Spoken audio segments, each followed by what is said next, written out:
Yo, are we watching this or not? Start the movie. Yeah, I'm working on it. Anyway, like I was saying, that's when he jumped out of the window and was like, No wonder these theaters are going out of business. Can I help you, sir? Jesus, where did you come from? You scared me half to death. I'm gonna have to ask you to keep your voice down, sir. We wouldn't want to disturb the other patrons. What other patrons? I'm the only one here. Wait a minute. Usher? Shh. Usher the Usher? He's the fourth member of Film Force? Me? A penguin? A paperclip? And Usher? I mean, come on.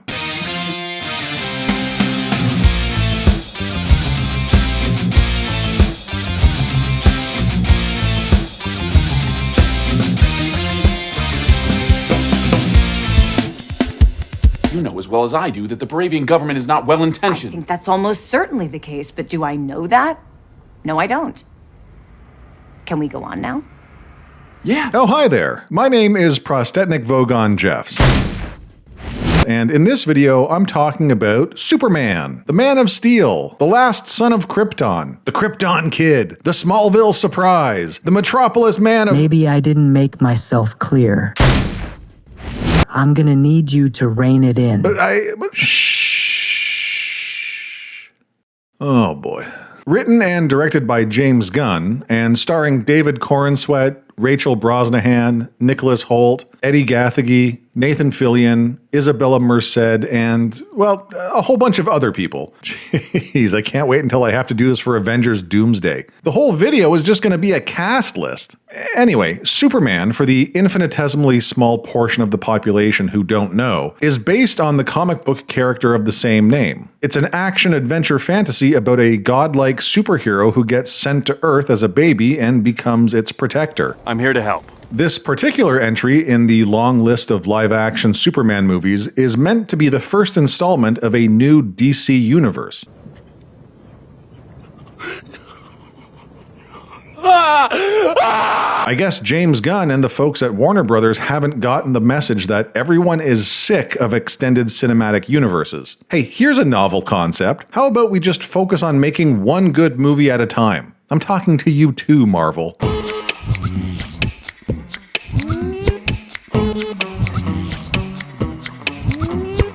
Alright, so 3 centuries ago, the first superpowered beings, known as metahumans, appeared on Earth. Okay, wow, that's going awfully far back for no apparent reason. Let's bring things a bit closer to home. 3 decades ago, an extraterrestrial baby was sent in a spacecraft to Earth and adopted by Kansas farmers. And 3 years ago, that baby introduced himself to the world as Superman, the most powerful metahuman of all. Great. Backstory established. Time for some superhero— oh no, wait, okay, there's more. Okay, Baravia, Jarhanpur, Superman stopped a war. I guess we've got to waste a minute with this because it isn't addressed later in the actual movie. Oh, what's that? It is addressed later and all of this text nonsense is completely redundant? Fantastic. Oh shit, sorry, wrong movie. I mean, Super. Oh my god, for Christ's sakes, there's more? There's more? There's more? This is so stupid. You know what would have made this scene better? Getting rid of all that text and just starting with Superman crashing into the snow, defeated. It would have created a sense of intrigue, something to grab the audience's attention. We all know who Superman is. We all know that him getting his ass handed to him is significant. This just feels like we're lowering the bar from the get-go. It feels patronizing. You know what? Never mind. We've got a long way to go and I'm stuck in the first minute of the movie. Let's speed this along. Superman's dog, well, not his dog, but we'll just say it's his dog until the end of the movie when we find out it's not his dog. His name is Krypto, and he's a meta dog, I guess. He drags Superman back to the Fortress of Solitude so that he can listen to Bradley Cooper's soothing Kryptonian gibberish and get a blast of sunlight to restore his health. He then rushes back to Metropolis to fight the Hammer of Baravia, the metahuman who just kicked his ass across half of the planet. It turns out the Hammer is being controlled by Lex Luthor, 12C, who is issuing commands remotely. 18A, 34B, 98Z, 8H, 44T! And I've got to imagine that's not easy. I mean, have you ever tried to play a video game with a half-second input lag? That's no easy task. I can't imagine how hard it would be to control another human being fighting Superman over a two-way radio. I guess it helps that James Gunn's Superman has the reaction time of frozen molasses. It's like he knows Superman's every move before he makes it. He does. He's been studying him for years. Fine, explain it away however you want. Whatever. While Superman is getting rocked, one of Lex's accomplices, Angela the engineer, discovers the location of the Fortress of Solitude. That's all Lex was after, so he wraps things up and calls off the Hammer, who returns to Lex via an interdimensional portal and reveals himself to be Ultraman. Nope, not that Ultraman. This Ultraman is actually a different version of, okay, hold on. We'll come back to Ultraman a little bit later. The comic nerds already know where this is heading, but I won't spoil it for everyone else just yet. Superman's alter ego is Clark Kent, a reporter for the Daily Bugle. You serious? Sorry, the Daily Planet. He works there with his girlfriend, Lois Lane, and Jimmy Olsen, who is apparently quite a hit with the ladies. Elsewhere, Lex Luthor wants his paramilitary organization, Planet Watch, to bring Superman in for questioning. And Lois interviews her metahuman boyfriend for so long that Lex and his crew have enough time to travel to the Fortress of Solitude and discover some incriminating evidence on the Man of Steel. Hopefully there's something on here we can use to convince the generals Superman requires immediate action. While the engineer decrypts and translates an incomplete message from Bradley Cooper, Lex's goons unleash a kaiju to keep Superman busy. Struggling to contain the ferocious monster, Superman is joined by the Justice Gang, a ragtag group of metahumans consisting of Green Lantern Guy Gardner, Hawkgirl, and Mr. Terrific. Their reckless tactics force Superman to work crowd control and chaos suppression. After rescuing a squirrel and killing the giant monster, news hits that Superman was sent to Earth to conquer it. It turns out that his parents sent him here with the expectation that he would grow up and rule over the planet with an iron fist. Moments later, Superman realizes that his Fortress of Solitude has been penetrated and rushes back to assess the damage. All of his robots have been destroyed and Crypto is missing. Meanwhile, Lex and the president of Baravia conspire to take down Superman so that they can claim and split neighboring Jarhanpur for themselves. And even though Lois has never doubted him, the public perception of Superman has changed and a warrant is issued for his arrest. So, the Man of Steel turns himself in and is taken into custody by Ultraman and Planet Watch, who then ship him off to a pocket dimension prison where he gets interrogated by Lex and Rex, aka Metamorpho, the Element Man. He can metamorphose into any known substance, even substances foreign to this planet, like kryptonite. Lex is using Metamorpho's ridiculously CGI baby as leverage to kryptonite Supes into submission. After getting an uncooperative response from Guy Gardner and Hawkgirl, what are we gonna do? About what? Superman! Lois convinces Mr. Terrific to infiltrate the Planet Watch encampment in an effort to save her boyfriend from federal pocket universe prison. And luckily, Metamorpho has a change of heart and releases Superman from his Kryptonian stranglehold in order to save his CGI baby. Supes breaks out of his cell, saves Metamorpho's kid, saves Crypto, and then gets in a fight with some prison guards who drag him into some sort of Minecraft river of doom. Now, I'm not sure why Superman can't fly out of the Minecraft River of Doom. It sucks him in along with all of the logic of this scene. Like a few moments ago, Rex made Superman carry his CGI baby because he's unable to carry anything while he's changing elements or flying or whatever. You have to take him. I can't carry him when I change forms. But now, as Superman is being sucked into a black hole, Rex seems perfectly capable of grabbing onto him. And Superman can't fly out of the pull of the black hole, but he can blow his way out? I swear, I'm not some comic book pedant who argues about power ratings like a real-life Jeff Albertson. But Aquaman, you cannot marry a woman without gills. You're from two different worlds. But this is supreme bullshit. There's no logical consistency to this scene. It gets by on flashy effects, mesmerizing the audience into a state of blissful ignorance because, ooh, colors. But it's complete and utter nonsense. And suffering from a nasty case of kryptonite poisoning, Lois flies her meta-boyfriend to Kansas in Mr. Terrific's T-Craft, while Jimmy Olsen gets dirt on Lex Luthor by flirting with his girlfriend, Eve Tessmacher. I have everything you need to ruin Lex forever. What? Where? And then Lex goes full psycho mode by creating a rift between Earth and his pocket dimension in order to lure Superman back. What is going on in this? Oh, God. After a quick pep talk from Pa Kent, Superman's adoptive father, the Man of Steel is ready to get back into action. But oh no! Baravia is preparing an assault on Jarhanpur, and Mr. Terrific is desperate for Superman's help in containing the world-destroying rift. Decisions. Do I deal with a regional conflict or save the world from being sucked into a black hole? Thankfully, Superman makes the right call and eventually shows up to help Mr. Terrific. But his efforts are hindered by an attack from the Engineer and Ultraman. Fight, up to space, down into the sewer, and look what we have here. Ultraman is a Bucky Barnes-looking clone of Superman. Who would have guessed? Well, I guess anyone familiar with the comics. Ultraman is basically just an evil Superman from another dimension, so it wasn't exactly difficult to put together. And since every film adaptation of Supes basically pits him against a surrogate of himself, it seemed inevitable. Seriously, Zod, himself, Nuclear Man, Kryptonite Island. Okay, that one bucks the trend a little. Zod, say what you will about Zack Snyder, he's a terrible writer and a one-trick pony director, but at least after the first movie he tried to bring in some fresh meat with Steppenwolf. It was lame, sure, but at least it wasn't another Superman clone. Anyway, the Justice Gang does Supes a solid and takes care of the regional conflict between the Israelis and the Palestinians.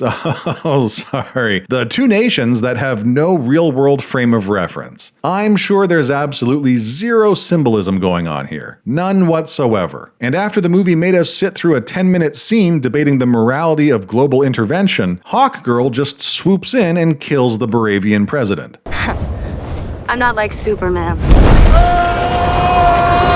What are we doing here, James Gunn? What are we doing? And after all of this third act stupidity, Lex reveals that he created the entire regional conflict so he would have an excuse to kill Superman. I'm not killing you so the Baravian military conflict can proceed. I created the Baravian military conflict so I'd have an excuse to kill you. But wait a minute, didn't this movie start with Superman getting his ass kicked mercilessly by Ultraman? So he didn't completely kick Superman's ass. Who Lex controls completely? Who was wearing a disguise so no one would know it was Ultraman? Who literally had Superman begging Krypto for help because he could barely move? You guys see where I'm going with this, right? I mean, my God, this whole movie was pointless. No! Absolutely fucking pointless. And in order to distract us from its vapid, poorly thought out plot, we get a big old flashy climax with lots of CGI and mild-mannered jokes and heartwarming speeches about what it means to be human and Lex getting ragdolled like Loki and blah blah blah blah. Metropolis is fixed after literally being torn in half. What? All the bad guys are arrested, Superman and Lois make out, Superman's robots are fine, and Supergirl drops in for a pointless cameo that establishes Krypto is her dog and she's a surly drunk. Hey, where is my dog? The end. Right, it's a comic book movie. So we get a mid-credit scene with Superman and his cousin's dog for no reason. Great. Okay, well, at least the movie is finally... Right, of course, there's another end credit scene, again, for no reason. What do you want me to do? Do you want me to take it apart and put it back together? No. It was just... You just what? Hey, man, I'm sorry. I didn't mean to bum you out. Darn it, I can be such a jerk sometimes. Honestly, if these are the kind of end credit scenes we're going to get, then why even put regular credits in there? I mean, just throw in 10 minutes of outtakes behind the text crawl like a Jackie Chan movie or a rom-com. Aren't they building a new cinematic universe? This is the best we can get? Unbelievable. Right about now, you might be thinking that I hate this movie. Nope, wrong. But do I love it? Fuck no. What's wrong with you? Now, listen, sometimes a movie is just okay. You think this is going well? I think I'm doing a good job. James Gunn's Superman is just okay. There are a lot of things I dislike about it. The dialogue is clunky, and most of the jokes aren't particularly funny, and the casting for Ma and Pa Kent is all wrong, and the plot is super weak, and I still had fun watching it. Not as much fun as I should have had, not as much fun as I was hoping to have, but fun nonetheless. I think anyone that tells you that this is a terrible movie is off their rocker. You know that's very silly. And anyone who tells you that this is a great movie has a bag of dicks for brains. Come on. That doesn't mean you can't hate or love the movie. Everyone has their own tastes. But objectively, it's okay. Mid for the kids. Nothing more, nothing less. And that's fine. Not every movie has to be a masterpiece or a dumpster fire. I think the problem here was that Gunn was trying too hard. And who can blame him, really? I mean, rebooting a cinematic universe and dealing with a flagship hero and making something that feels new but traditional and flashy but grounded, this is no easy task. And I think the pressure got to him, creatively speaking. 3 underwhelming antagonists, a global conflict plotline, multiple secondary characters being developed for a larger future storyline, a romantic subplot, and I'm only scratching the surface. There's so much going on in this movie that none of it gets the screen time it deserves, with the exception of Lois's interview with Superman. It feels out of place in the movie because it's actually engaging. The conflict that Lois raises with Superman being a force for good who works outside of the law under his own moral code, well, that's great stuff. The folks complaining about the length of this scene obviously haven't watched or don't remember Richard Donner's 1978 flick, because it does virtually the same thing. And it certainly helps that David and Rachel have compelling chemistry. It's unfortunate that the same energy and gravitas couldn't be replicated with Superman and Lex or Clark and his parents. I don't know, it might sound weird, but I spent a good chunk of the runtime wishing this had been a Justice League movie. Just another day in the life of the Justice Gang! Not our name, it's just a working name. Eddie Gathegy's Mr. Terrific was, what's the word? No, I'm not gonna do it. I'm not gonna do it. He was awesome. He was good. Hell yeah. Okay, fine. He was terrific. Nathan Fillion's Guy Gardner was underdeveloped, but fun. And speaking of underdeveloped, I wish we had seen a bit more of Hawkgirl. No disrespect to Cornsweat at all, I think he's a decent Superman. I'm still a bit bitter about how Gunn did Cavill dirty, but I have no ill will towards David. For what it's worth, if this new DCU doesn't get another reboot after the next movie or two, I think he'll fill out those red boots just fine. Maybe. The comic book nerd part of me could talk about this movie for hours, but that's pretty much all I have to say about Superman for this video. I wish it had been better, but I still enjoyed it, more or less. If we're being honest with ourselves, every live-action version of Superman comes with positives and negatives. Maybe that's the real punk rock. Okay.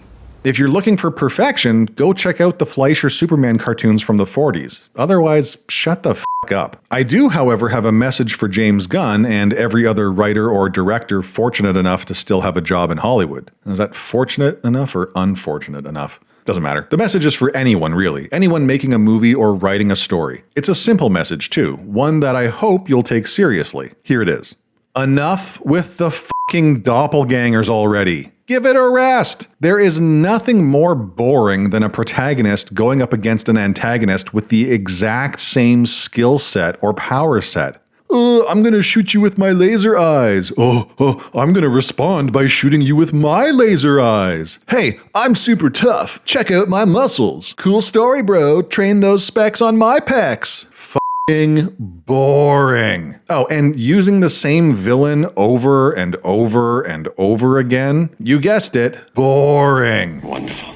Couldn't have said it better myself. Lex Luthor is a great character. Zod is a great character. But take a damn break. I mean, how about Brainiac, Mongol, Parasite, Amazo, Mr. Mixia-Spitlick? I'm gonna need you to wrap it up here, man. Ugh. The movie was fine. It was okay. Is that good enough for you? Shh.